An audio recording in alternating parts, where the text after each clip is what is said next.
दोस्तों, आज हम आपको एक प्राचीन कथा का श्रवण करा रहे हैं। दोस्तों, आज की यह कथा बहुत ही ज्ञानवर्धक और शिक्षाप्रद। दोस्तों, एक राजा का बेटा प्रताप, मंत्री का बेटा विक्रम और कोतवाल का बेटा आनंद, तीनों में बहुत ही गहरी दोस्ती थी। वे अक्सर अपना वक्त एक साथ गुजारते थे। एक दिन की बात है, तीनों दोस्त एक कमरे में शतरंज खेल रहे थे। खेल बहुत ही दिलचस्प चल रहा था कि अचानक से एक मोहरा गुम हो गया। सारे कमरे की तलाशी ली गई, एक एक चीज को उलट कर देखा गया, मगर शतरंज का मोहरा नहीं मिला। अब जाहिर सी बात है कि मोहरा उन तीनों में से किसी एक के पास था, मगर तीनों इस बात से इनकार करते रहे। वे एक दूसरे की तलाशी लेने को भी तैयार नहीं थे। अब एक दोस्त ने कहा कि मोहरा गुम हुआ है, अगर कमरे में नहीं है तो कहां गया। तीनों दोस्तों ने फैसला किया कि नगर के कोतवाल यानी कि आनंद के पिता से इस बात की खोज करवाई जाए।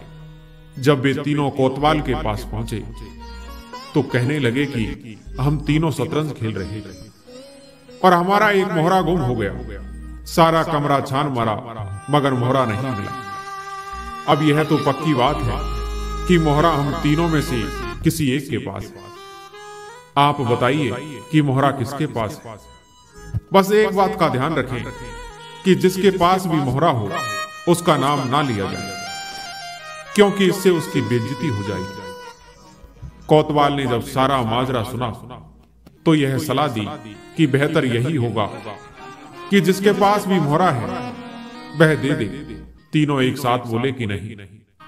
कोतवाल ने जान लिया कि इस बात का फैसला करना बहुत ही मुश्किल है, इसलिए उसने समय ने होने का बहाना बनाया और मंत्री के पास जाने को कहा। अब वे तीनों मंत्री के पास पहुंचे। मंत्री के पास जाकर इन तीनों ने अपना किस्सा मंत्री को सुनाया। मंत्री समझ गया कि यह मामला बड़ा ही पेचीदा है, इसलिए उसने उन्हें राजा के पास जाने की सलाह दी और कहा कि यह उनके अलावा किसी और के बस की बात नहीं है। वे तीनों राजमहल पहुंचे और महाराज के पास जाकर अपनी सारी बात बताई। अब वे तीनों दोस्त राजा के दरबार में पहुंचे और मोहरे वाली बात राजा को सुनाई। उनकी बात सुनकर के राजा ने कहा कि यह कौन सी बड़ी बात, तुम में से जिसने भी मोहरा लिया है वह सामने रख दे। मेरे पास इन बेकार की बातों के लिए समय नहीं। उन तीनों ने कोई भी यह बताने को तैयार नहीं था कि मोहरा किसके पास है। अब राजा ने अपने न्यायाधीश को बुलाया और इसका फैसला करने के लिए कहा। यह सुनकर न्यायाधीश चिंता में पड़ गए। उसी समय उसकी बेटी कमरे में दाखिल हुई। अपने पिता को परेशान देख करके उसने पूछा कि पिताजी, किस बात की उलझन है? आप बड़े ही बेचैन दिखाई दे रहे हैं। न्यायाधीश ने सारा माजरा उसे सुनाया। न्यायाधीश की बेटी, जिसका नाम लता था, कहने लगी, पिताजी आप चिंता ना करें, मैं उनकी इस समस्या का हल कर दूंगी। न्यायाधीश कहने लगे, नहीं बेटी, तुम नहीं जानती, उनका मामला बड़ा ही पेचीदा है। कहीं ऐसा ना हो कि उनकी वजह से मेरी नौकरी भी चली जाए, क्योंकि महाराज ने उन तीनों को मेरे पास भेजा है। उस न्यायाधीश की बेटी लता कहने लगी, पिताजी आप बिल्कुल भी फिक्र ना करें, मेरे सामने वे तीनों नौजवान टिक नहीं पाएंगे। मैं उनका फैसला भी कर दूंगी और उनको अच्छा सबक भी सिखा दूंगी। न्यायाधीश ने कहा कि ऐसा बिल्कुल मत करना, वे तीनों कोई साधारण लड़के नहीं हैं। सारा राज दरबार उनके आगे सर झुकाता है और बेहतर यही होगा कि तुम इस मामले में दखल ना दो। मैं खुद ही कोई तरकीब सोचकर सारा मसला हल कर दूंगा। बेटी ने कहा, पिताजी आप निश्चिंत रहें, पिताजी मैं बहुत ही सोच समझ कर फैसला सुनाऊंगी। अब न्यायाधीश ने उन्हें एक कमरे में बिठाया और कहा कि तुम्हारे सवालों का जवाब मेरा बेटा देगा। इसके बाद एक नौजवान कमरे में आया। असल में वह नौजवान कोई और नहीं बल्कि न्यायाधीश की बेटी लता थी, जो पुरुष की पोशाक में अपना रूप बदलकर वहां आई थी। उसके आते ही तीनों दोस्त उसे गौर से देखने लगे। आनंद ने कहा कि यह लड़के के रूप में एक बहुत ही खूबसूरत और समझदार लड़की है। दूसरे ने कहा यह लड़की बड़ी ही बुद्धिमान है। उनकी बातें सुनकर लता ने कहा कि आप तीनों ठीक कह रहे हैं, मैं लता हूं। यह कहकर वह दूसरे कमरे में गई और पुरुष का भेष उतारकर अपने असली रूप में उनके सामने आ गई।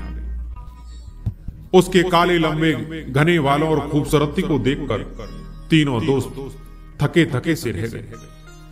वह लड़की मानो कोई अप्सरा सी दिखती थी।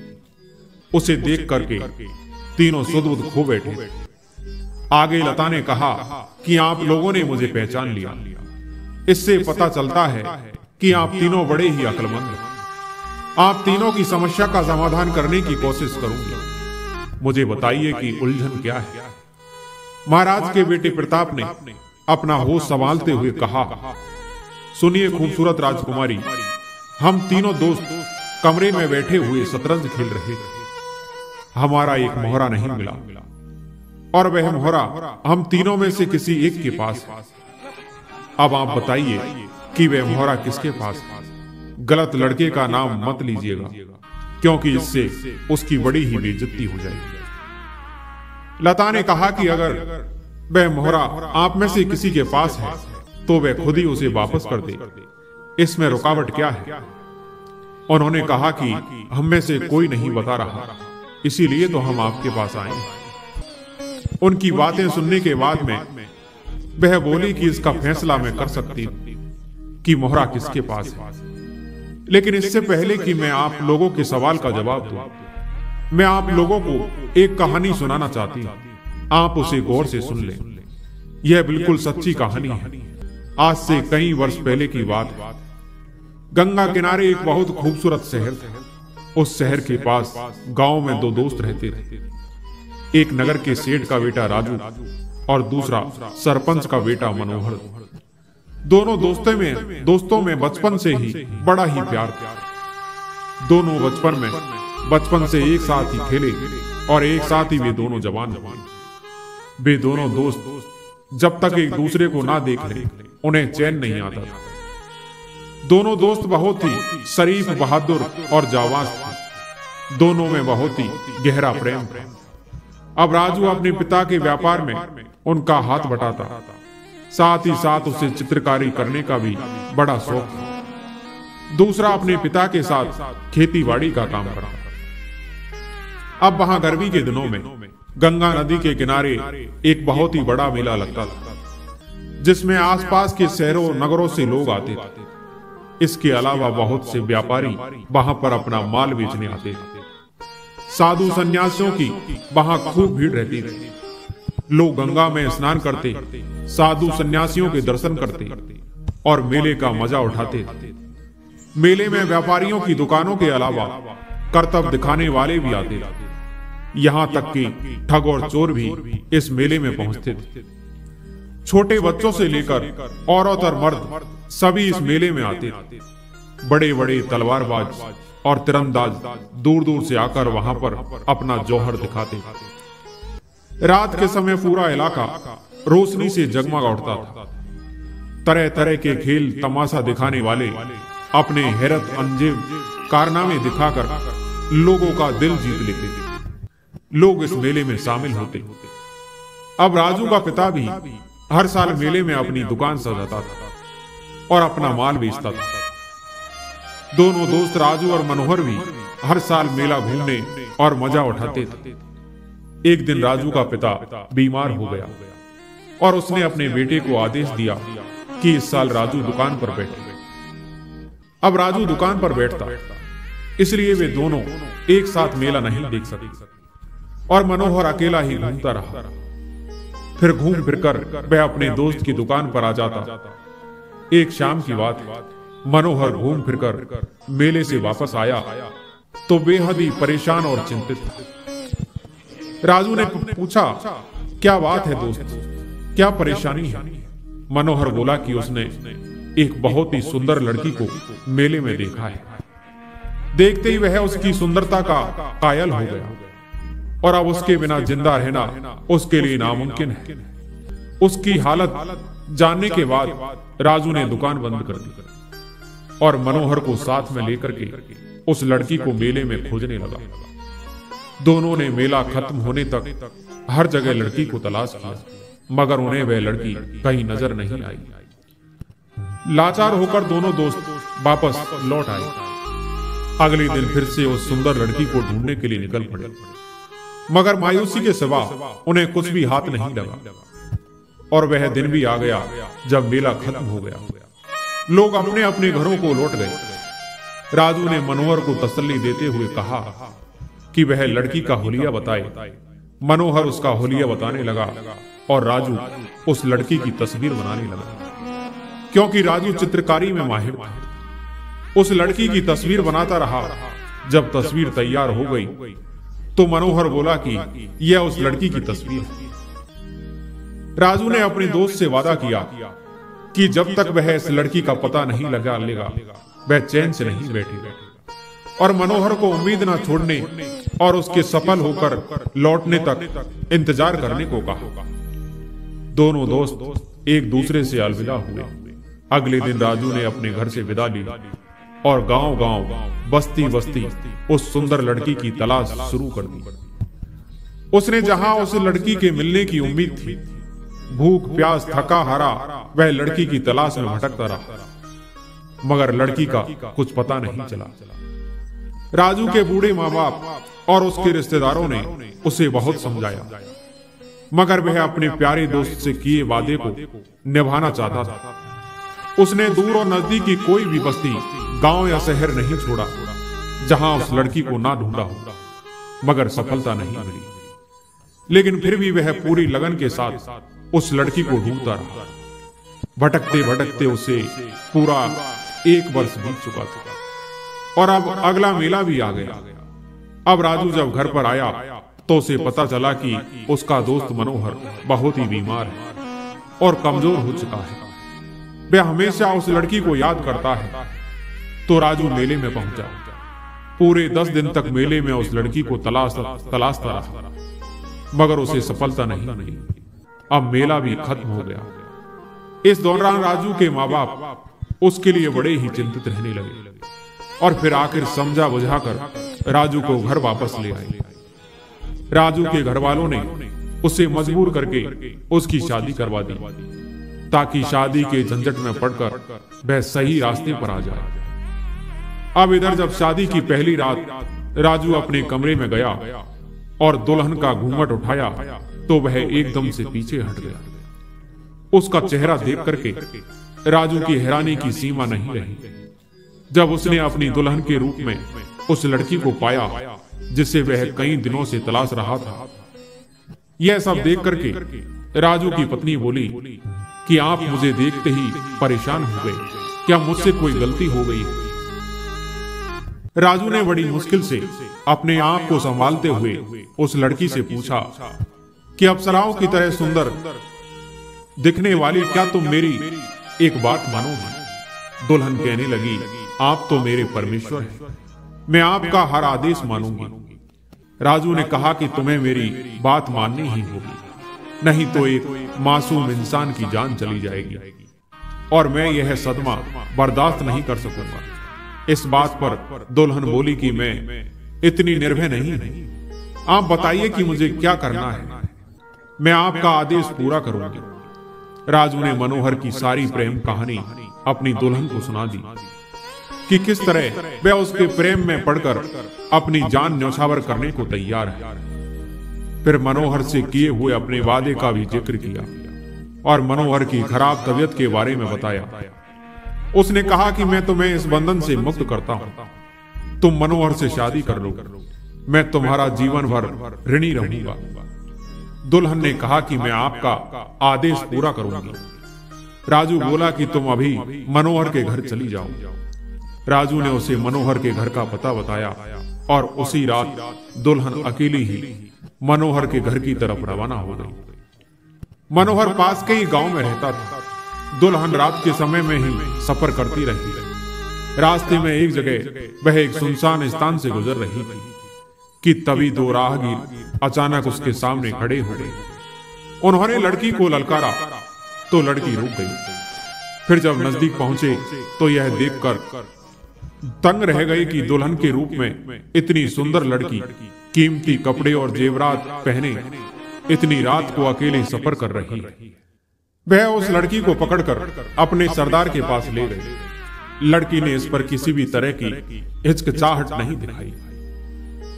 डाकुओं के सरदार ने देखा कि एक बेहद ही खूबसूरत लड़की दुल्हन के रूप में उसके सामने खड़ी है।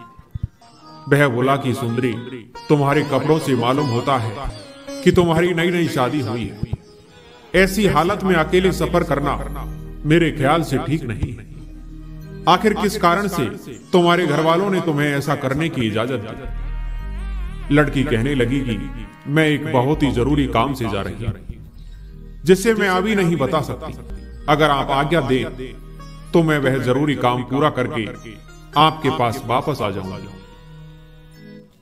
वो डाकुओं का सरदार बोला कि मैंने ऐसी कच्ची गोलियां नहीं खेली कि घर में आया हुआ शिकार यूं ही हाथ से जाने दो।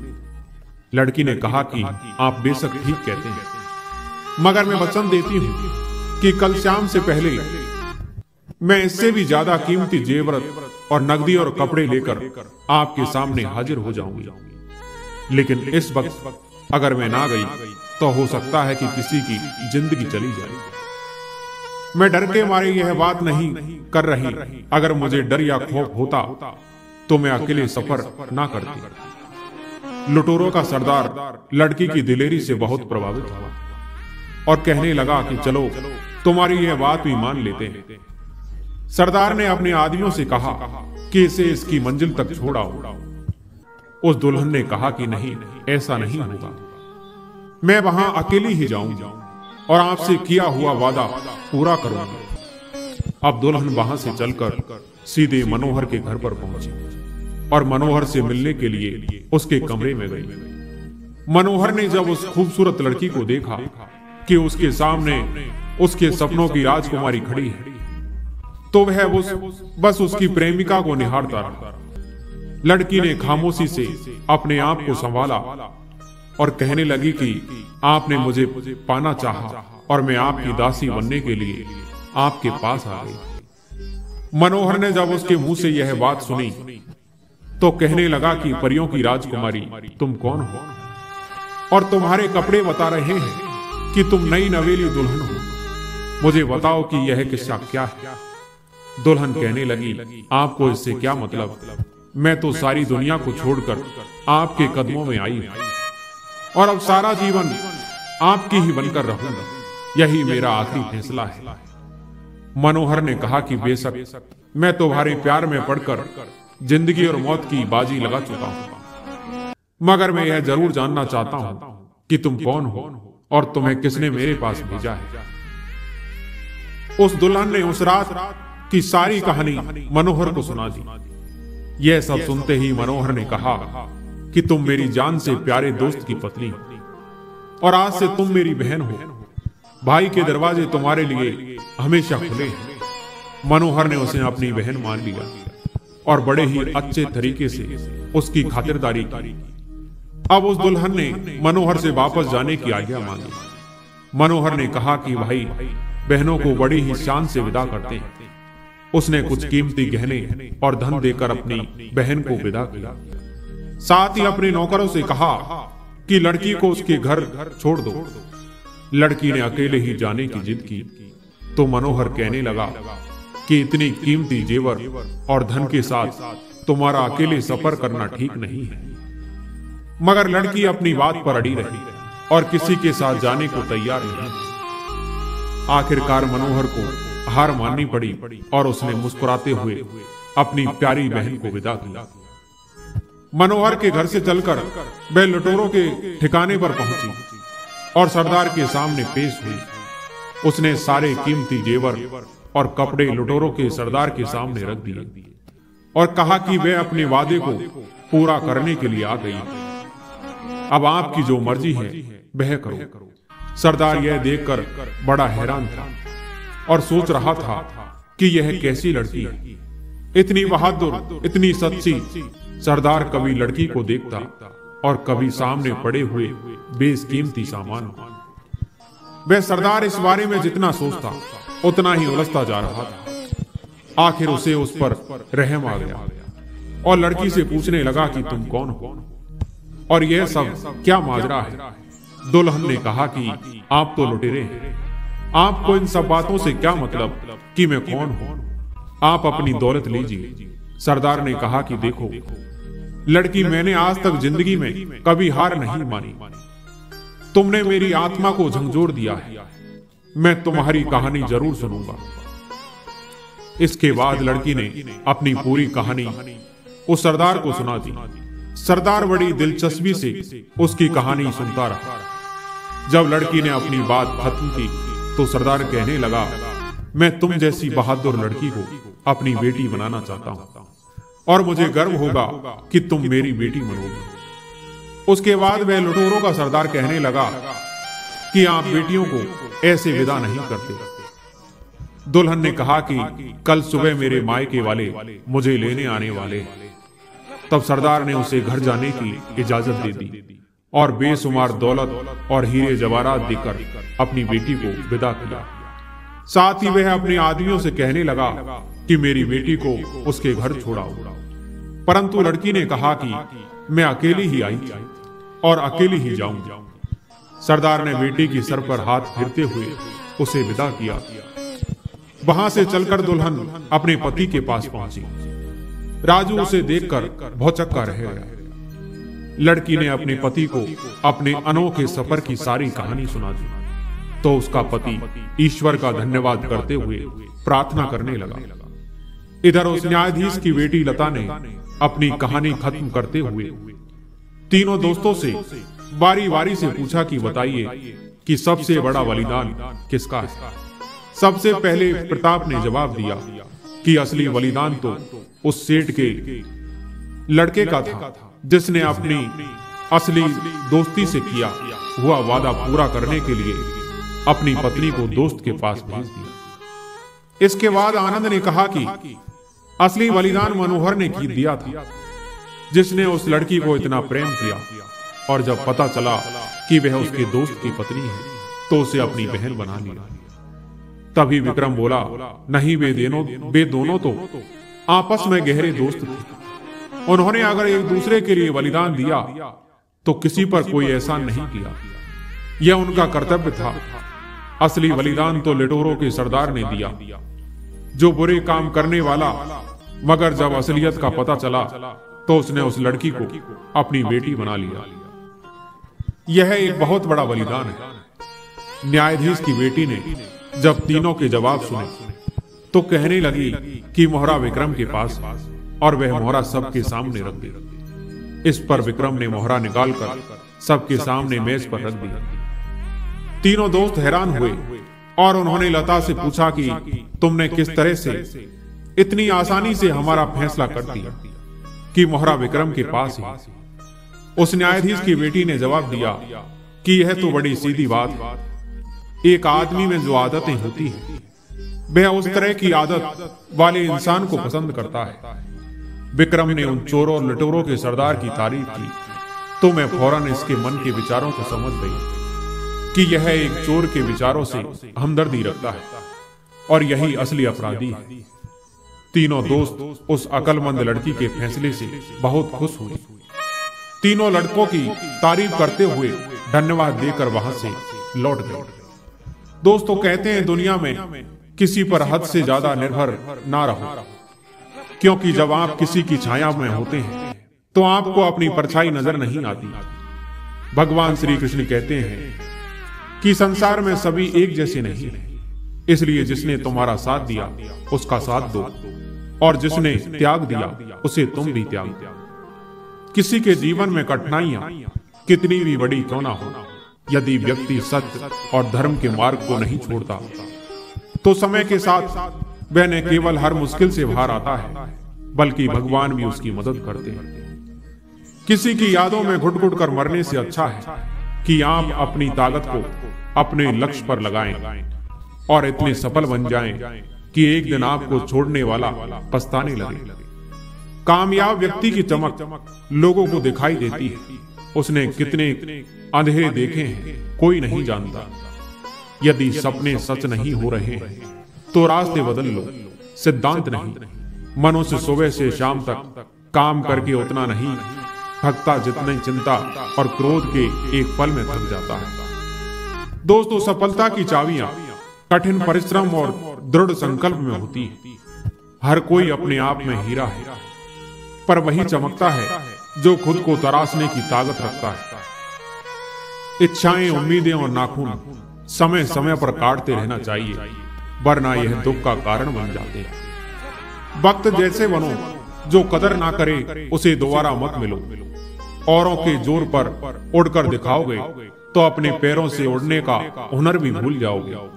बढ़ती उम्र आपको यह अवश्य बताएगी कि कुछ लोगों को देना वास्तव में बहुत पा लेना जैसा है। जिंदगी भर याद रहता है मुश्किल में साथ देने वाला और मुश्किल में साथ छोड़ने वाला। मैं किसी से बेहतर करूं यह फर्क नहीं पड़ता, मैं किसी का बेहतर करूं यह बहुत फर्क पड़ता है। अधिक सीधा होना भी ठीक नहीं है, क्योंकि सीधे पेड़ को तो काट लिया जाता है और टेढ़े पेड़ को छोड़ दिया जाता है। जिनके पास अपने हैं वे अपनों से झगड़ते रहे, और जिनका कोई अपना नहीं वे अपनों को खोजते रहे। एक सच्चा रिश्ता कुछ भी नहीं मांगता वक्त और इज्जत के सिवा। इसलिए पूरी तरह से भगवान में समर्पित हो जाओ और अपने गुरु में पूर्ण रूप से विश्वास करें। यही साधन है, सब कुछ दिव्य है, और सब कुछ भगवान है। दोस्तों, आज की कहानी यहीं पर समाप्त होती है। मैं उम्मीद करता हूँ कि यह कहानी आप लोगों को जरूर पसंद आई होगी। कहानी पसंद आई हो तो हमारे वीडियो को लाइक और सब्सक्राइब जरूर करें। धन्यवाद।